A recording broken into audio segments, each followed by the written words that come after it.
Saya Feby Fadila dengan NPM D1A023023. Tujuan saya di sini ingin memenuhi ujian akhir semester mata kuliah intervensi dengan kelompok.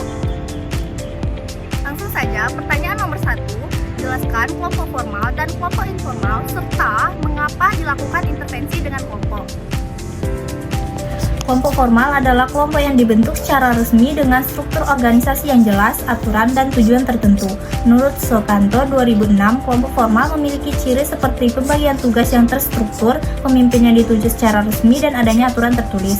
Kelompok informal terbentuk secara alami dalam kehidupan sosial sehari-hari.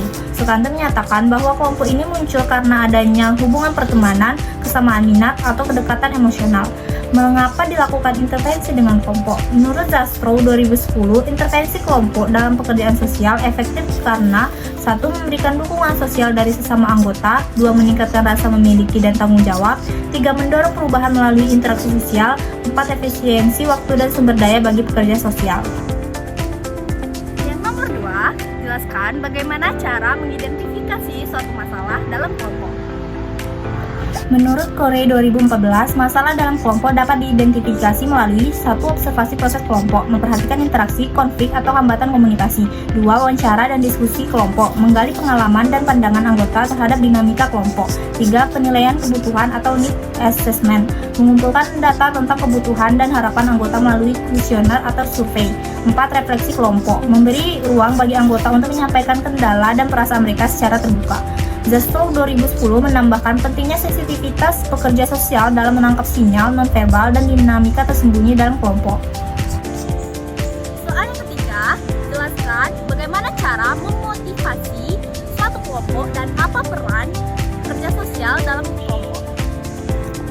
Motivasi kelompok dapat dilakukan dengan cara 1. Menetapkan tujuan yang jelas dan realistis, 2. Memberikan penguatan positif atas partisipasi dan kontribusi, 3. Membangun kohesi kelompok melalui kegiatan yang melibatkan seluruh anggota, 4. Menunjukkan kemajuan dan hasil kegiatan agar anggota merasa usahanya berdampak.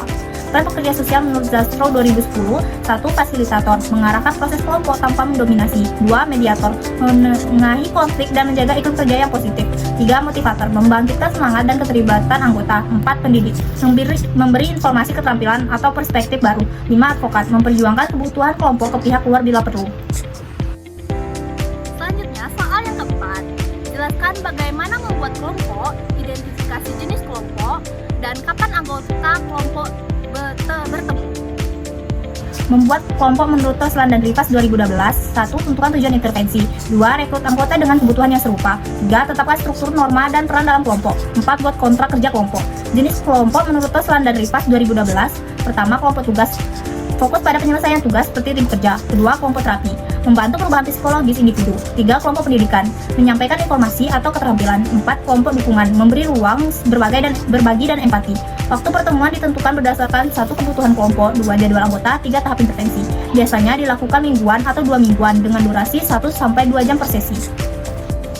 Yang kelima, jelaskan tahapan-tahapan dalam melakukan intervensi dengan kelompok.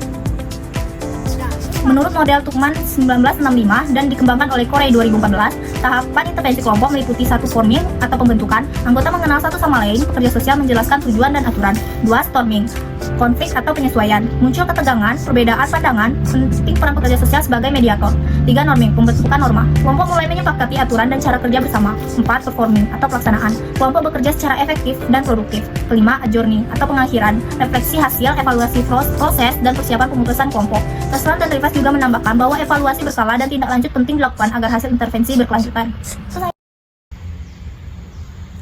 Itulah pertanyaan-pertanyaan dari UAS mata kuliah intervensi dengan kelompok. Saya ucapkan terima kasih.